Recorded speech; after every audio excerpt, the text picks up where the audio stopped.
பெருமாளின் அருளால் அனைவருக்கும் நல்லதே நடக்கட்டும். அனைவருக்கும் வணக்கம். நம்ம இன்னைக்கு பார்க்க போகிற வீடியோ என்ன அப்படின்னா, மிதுன ராசி நண்பர்களுக்கு நம்மளுடைய புரட்டாசி மாதத்தில் எப்படிப்பட்ட பலன்கள்லாம் பெற போகிறீங்க, நீங்கள் செய்ய வேண்டிய பரிகாரங்கள், நீங்கள் வழிபாடுகள் எந்த முறையில் செய்யணும், பெருமானோட அருள் தரும் மாதமான இந்த புரட்டாசி மாதத்தில் உங்களுக்கான ராசி பலன்கள் எப்படி அமைஞ்சிருக்கு, உங்களுடைய கிரக நிலையை பார்த்தோம் அப்படின்னா ராசியில் சனி, ராசி பஞ்சமஸ்தானத்தில் குரு, களத்திர ஸ்தானத்தில் சந்திரன் கேது, அஷ்டமஸ்தானத்தில் சூரியன் புதன், பாக்கியஸ்தானத்தில் செவ்வாய் என கிரக நிலைகள் பார்த்திங்களா உங்களுக்கு அமைஞ்சிருக்கு. ஸோ இந்த மாதத்தில் உங்களுக்கு எப்படிப்பட்ட பலன்கள்லாம் பெற போகிறீங்க, இந்த மாதம் எல்லா காரியங்களுமே உங்களுக்கு சுமூகமாக நடந்து முடியும். மேலுமே மனதில் துணிச்சல் அதிகமாகும், எதையுமே வேகமாக செஞ்சு முடிப்பீங்க. அதே சமயத்தில் உங்களுக்கு இந்த டைமில் பார்த்திங்கன்னா செலவு கொஞ்சம் அதிகமாக இருக்கும். தடை தாமதங்கள் நீண்ட நாளாகவே நீங்கள் சந்திச்சுட்டு வந்திருப்பீங்க. இனி வரக்கூடிய காலகட்டங்களில் உங்களுக்கு விலக ஆரம்பிக்கும். மற்றவங்க விஷயத்தில் ரொம்ப நீங்கள் கவனம் செலுத்துறத குறைச்சிக்கோங்க, அதுதான் உங்களுக்கு நல்லது. மேலுமே தொழில் வியாபாரத்தில் இருக்கிறவங்களுக்கு எதையுமே சாதிக்கும் திறமை பார்த்திங்களா இந்த டைமில் உங்களுக்கு அதிகமாகவே இருக்கும். சரக்குகளை கையாளும் போது மட்டும் கொஞ்சம் நீங்கள் கவனம் செலுத்தணும். உத்தியோகத்தில் இருக்கிறவங்க பார்த்திங்களா வீண் அலைச்சலை சந்திக்க வேண்டிய ஒரு சூழல் பார்த்திங்களா இருக்கும். வேலைகளை செஞ்சு முடிப்பதில் ரொம்ப அக்கறை காட்டுவீங்க. புதிய பதவி கிடைக்கலாம். குடும்பத்தில் மகிழ்ச்சியான ஒரு நிலையானது கிடைக்கும். மேலுமே குடும்ப உறுப்பினர்கள் மூலம் உங்களுக்கு கூடுதல் வருமானமும் கூட இந்த டைமில் கிடைக்க நிறைய வாய்ப்புகள் இருக்குது. மேலுமே திருப்பம் தரும் திருப்பதி ஏழுமலையான் தரிசனத்து வந்தாலே உங்களுடைய வாழ்க்கையில் நல்ல மாற்றம் இருக்கும். மேலுமே நீங்கள் நினைத்தது எல்லாமே சாதிக்க இந்த புரட்டாசி மாதம் அற்புதமான மாதமாக உங்களுக்கு அமைஞ்சிருக்கு. நினைத்ததை நடத்தி முடிப்பதில் ஆர்வம் காட்டுவீங்க. மேலுமே சொத்து பிரச்சனை தீர்வு வரும். பெண்கள் எந்த ஒரு காரியத்தை செஞ்சு முடிப்பதிலும் வேகம் காண்பிப்பீங்க. கலைத்துறையில் இருக்கிறவங்களும் பார்த்திங்கன்னா அடுத்தவங்ககிட்ட உங்களோட செயல் நாங்கள் இதுதான் பிளான் பண்ணி வச்சுருக்கோம் அப்படின்னு சொல்கிறத நீங்கள் முக்கியமாக தவிர்க்கணும். அது உங்களுக்கு பிரச்சனையாக கூட சந்திக்க வாய்ப்பு இருக்குது. அரசியல்வாதிகள் பார்த்திங்களா மேலிடம் சொல்வதை கேட்டு தடுமாற்றம் அடையலாம். மாணவர்களுக்கு பொறுத்த வரைக்குமே இந்த காலகட்டத்தில் எதிர்கால கல்வி பற்றிய வண்ணம் மேலோங்கோ, அது தொடர்பான பணிகள்லையுமே நீங்கள் ஈடுபடுவீங்க. அடுத்ததாக நட்சத்திர ரீதியாக நம்மளுடைய மிதுன ராசியில் பிறந்தவங்களுக்கு எப்படிப்பட்ட பலன்கள்லாம் பெற போகிறீங்க. அவிட்டம் நட்சத்திரத்தில் பிறந்த நண்பர்களுக்கு இந்த மாதம் குடும்பத்தில் இருக்கிறவங்களோட அனுசரித்து செல்வது உங்களுக்கு ரொம்ப நல்லது. மேலுமே கணவன் மனைவிக்கிடையே பார்த்திங்களா வாக்குவாதங்கள் இந்த டைமில் கொஞ்சம் அதிகமாகும். ஸோ பேச்சுவார்த்தையில் நீங்கள் ரொம்ப கவனமாக இருக்கணும். குழந்தைங்க நலனில் அக்கறை காட்டுவது நல்லது. திடீர் செலவு கூட இந்த டைமில் ஏற்படலாம். நீங்கள் ரொம்ப எச்சரிக்கையாக இருக்க வேண்டிய காலமாக நம்மளுடைய அவிட்டம் நட்சத்திரத்தில் பிறந்தவங்களுக்கு அமைஞ்சிருக்கு. அடுத்ததாக சதயம் நட்சத்திரத்தில் பிறந்தவங்களுக்கு இந்த மாதத்தை பொறுத்த வரைக்குமே மனக்கவலை கொஞ்சம் அதிகமாக இருக்கும். மற்றவங்ககிட்ட பகை ஏற்படாமல் பழகுவது ரொம்ப நல்லது. மேலுமே இந்த காலகட்டத்தை பொறுத்த வரைக்குமே உங்களுக்கு மெத்தான போக்கானது காணப்படும். மாணவர்களுக்கு பொறுத்த வரைக்குமே கல்வியில் நல்ல முன்னேற்றம் குறித்த கவலையுமே ஏற்படும். நம்ம இதை படிக்க முடியுமோ முடியாத தெரியலையே, மிஸ்ஸிட்டு அடி வாங்க போகிறோமோ என்னன்னு தெரியலையோ அப்படிங்கிற ஒரு பயம் இந்த டைமில் அவங்களுக்கு அதிகமாகவே இருக்கும். மேலுமே சக மாணவர்கிட்ட நீங்கள் பழகும்போது நிதானமாக பழகுவது நல்ல ஒரு பலன்களை கொடுக்கும். அதே மாதிரி பேச்சுவார்த்தையிலையுமே நீங்கள் ரொம்ப கவனம் செலுத்த வேணும். அடுத்ததாக பூரட்டாதி நட்சத்திரத்தில் பிறந்த நண்பர்களுக்கு இந்த மாதத்தை பொறுத்த வரைக்குமே மனோதைரியம் அதிகரிக்கும். மனதில் இருந்த நீண்ட நாளாகவே இருந்து வந்த கவலைகள் வருத்தம் எல்லாமே நீங்கி மகிழ்ச்சி ஏற்படக்கூடிய ஒரு அருமையான காலகட்டமாக நம்மளுடைய பூரட்டாதி நட்சத்திரத்தில் பிறந்தவங்களுக்கு அமைஞ்சிருக்கு. மேலுமே எல்லா முயற்சிகளுமே உங்களுக்கு வெற்றி கிடைக்கும். எதை செஞ்சாலுமே நீங்கள் இந்த டைமில் சிறப்பாக இருக்கும். பணவரத்து அதிகரிக்கும். எதுலேயுமே கூடுதல் கவனத்தோடு நீங்கள் செயல்படுவது ரொம்ப நல்லது. மேலுமே ஒரு மனதோடு நீங்கள் செயல்படணும். பயணத்தின் போது கொஞ்சம் நீங்கள் கவனம் செலுத்துறது நல்லது அப்படின்னு சொல்லப்படுது.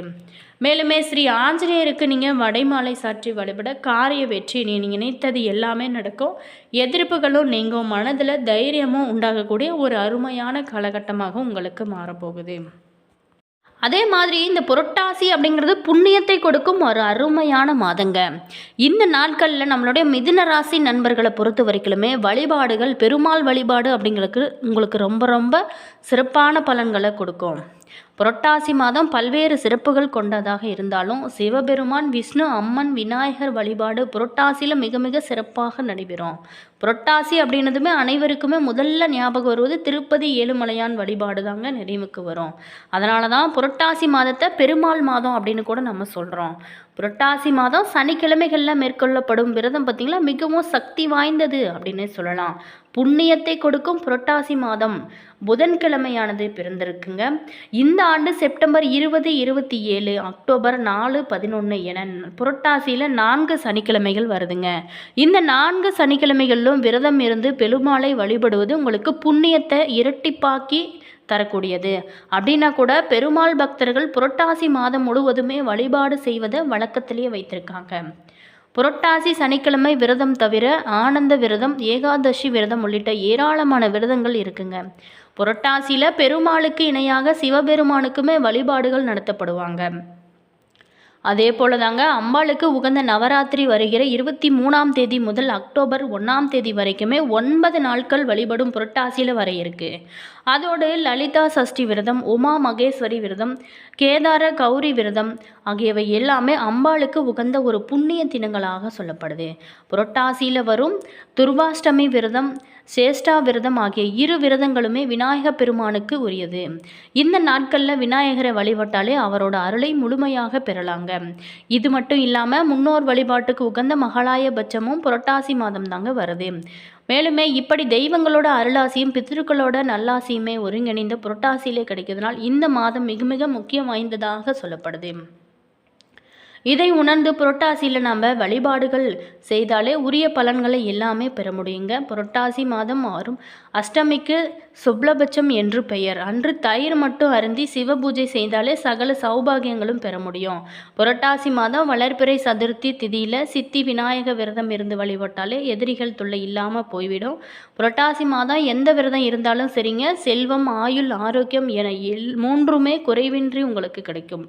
புரட்டாசி மாதம் பார்த்திங்களா, வளர்பிறை அஷ்டமி தினமும் முதல் ஓராண்டுக்கு விநாயகருக்கு அருகம்புல் சாத்தி அர்ச்சித்து வழிபட்டாலே உடல் வலிமை உண்டாகும். புரட்டாசி சனிக்கிழமை இன்னைக்கு பெருமாளை வழிபடும்போது திரு வெங்கடமலையில் வாசம் செய்யும் சீனிவாச பெருமாளை நமஸ்காரம் செஞ்சு அவரோட திருநாமங்களை உச்சரித்து வழிபட வேணுங்க. இப்படி வழிபட்டாலே சீனிவாச பெருமாள் பார்த்திங்களா சகல செல்வங்களையுமே முழுமையாக நமக்கு கொடுப்பார். புரட்டாசி பௌர்ணமி தினத்தன்னைக்கு அம்பாளுக்கு 4 வண்ணங்களில் ஆடையும் ரத்தனக்கல் ஆபரணமும் அணிவித்து வழிபட்டாலே சிறப்புங்க. அன்று அம்பாளுக்கு நைவேத்தியமாக இளநீர் படைக்கிறது இன்னும் சிறப்பு. இந்த பூஜையில் குடும்பத்துக்கு தேவையான செல்வங்கள் அனைத்துமே வந்து சேரும். மேலுமே புரட்டாசி சனிக்கிழமை விரதம் இருந்தாலே குலதெய்வத்தோட அருளானது உங்களுக்கு முழுமையாக கிடைக்கும். புரட்டாசி மாதம் சங்கடஹர சதுர்த்தி தினத்தன்னைக்கு விநாயகரை நினைத்து விரதம் இருந்து கடைபிடிக்கிறதுனால சுகயோக வாழ்வுமே உங்களுக்கு முழுமையாக கிடைக்கும். கடவுளுக்கு காணிக்கை மற்றும் நேர்த்தி கடன்கள் செலுத்த புரட்டாசி மாதமே ரொம்ப ரொம்ப சிறந்த மாதமாக சொல்லப்படுது. இதை எல்லாருமே செஞ்சு பாருங்க, கண்டிப்பாக உங்களோட வாழ்க்கையில் நல்ல மாற்றம் இருக்கும்.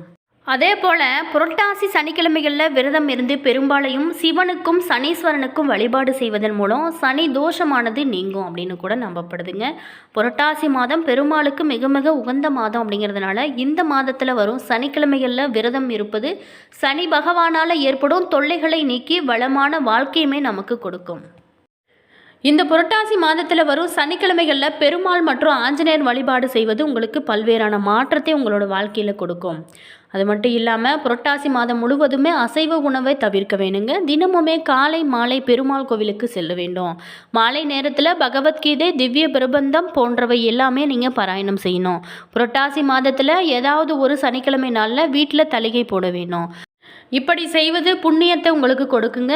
மேலுமே சனீஸ்வரனை போலவே கொடுப்பாரும் இல்லை கெடுப்பாரும் இல்லை அப்படின்னு சொல்லும் ஜோதிடமே சொல்லப்படுது. மக்களுக்கு பார்த்திங்களா சனி பகவானிடம் சற்று அச்சம் இருக்குங்க. புரட்டாசி சனி என அழைக்கப்படும் புரட்டாசி சனிக்கிழமை விரதம் புரட்டாசி மாதத்தில் தமிழ் மாதம் வரும் சனிக்கிழமைகளில் சனி பகவானை நினைத்து சனி தோஷம் நீங்க கடைபிடிக்கப்படும் ஒரு அற்புதமான விரதம். சனீஸ்வரன் கோசகரமாக சஞ்சரிக்கும் போது தற்போதைய கிரக சஞ்சாரத்தினால ஒருவருடைய ஜாதகத்தில் பார்த்திங்கன்னா சந்திரன் நிற்கும். சந்திரன் இந்த ராசிக்கு 5வது ராசியில் சஞ்சரிக்கும் காலமாக பஞ்சம சனி என்றும், 8வது ராசியில் சஞ்சரிக்கும் காலம் அட்டமத்து சனி அப்படின்னும், 12வது ராசியில் சந்திர ராசியிலும் சந்திரனுக்கு 2வது ராசியிலும் சஞ்சரிக்கும் காலம்தான் 7.5 சனி என்றும், 3 ராசிகளையும் கடக்க எடுக்கும் காலம்தான் 7.5 ஆண்டுகள். அதனால் சனீஸ்வரர் மந்த கதி உடையவர். இவர் ஒரு ராசியை கடக்க 2.5 வருடங்கள் ஆகுது. ஆனால் அதனால் ஒருவருக்கு வாழ்க்கையிலும் ஒவ்வொரு 30 ஆண்டுகளுக்கு ஒரு தடவை தான் இந்த தோஷங்கள் சுழற்சியாக ஏற்படும். இந்த சனி தோஷ காலங்களில் புத்திர பாக்கிய குறைவு, மரண பயம், அதிக பிரயாணம், அதிக செலவு, பண நஷ்டம், தேக சுக குறைவு, வீண் சண்டை சச்சரவுகள் என அனைத்துமே உண்டாகும். இப்படி சனி தோஷம் பிடித்தவங்க புரட்டாசி மாதத்து சனிக்கிழமைகளில் காலையில் நல்லெண்ணெய் ஸ்நானம் செஞ்சு ஆலயம் சென்று கருப்பு துணியில் எல்லை சிறு பொட்டலமாக கட்டி எள்ளெண்ணெய் நல்லெண்ணெய் விட்டு விளக்கேற்றி அர்ச்சனைகள் செய்து சனீஸ்வர தோத்திரம் பாடி சனீஸ்வரனை நீங்கள் வழிபட வேண்டுங்க. அதன் பின் பார்த்திங்களா சிவ விஷ்ணுக்களை வழிபட்டு பிராசித்து கோளாறு பதிகம், தேவாரம் ஓதி அல்லது விஷ்ணு தோத்திரம் பாடி துதிக்கிறது ரொம்ப சிறப்புங்க. வீடு சென்று உணவருந்தி விரதம் முடிக்க வேணுங்க. சனீஸ்வரனோட வாகனமான காகைகளுக்கு நீங்கள் உணவு படைத்தது பின் நீங்கள் சாப்பிடுவது நல்லது. இப்படி செய்வதனால சனீஸ்வரர் பார்த்திங்களா மகிழ்ச்சி அடைவார். அதனால் உங்களுக்கு பல்வேறான மாற்றங்கள் உங்களுக்கு நல்லதே நடக்கும். என்ன நண்பர்களே, இந்த வீடியோவில் மிதுன ராசியில் பிறந்தவங்க இனி வரக்கூடிய காலகட்டங்கள் எப்படி இருக்குது அப்படின்னு பார்த்தோம். வீடியோ பிடிச்சிருந்தால் லைக் பண்ணுங்கள், கமெண்ட் பண்ணுங்கள், ஷேர் பண்ணுங்கள். All viewers, thank you.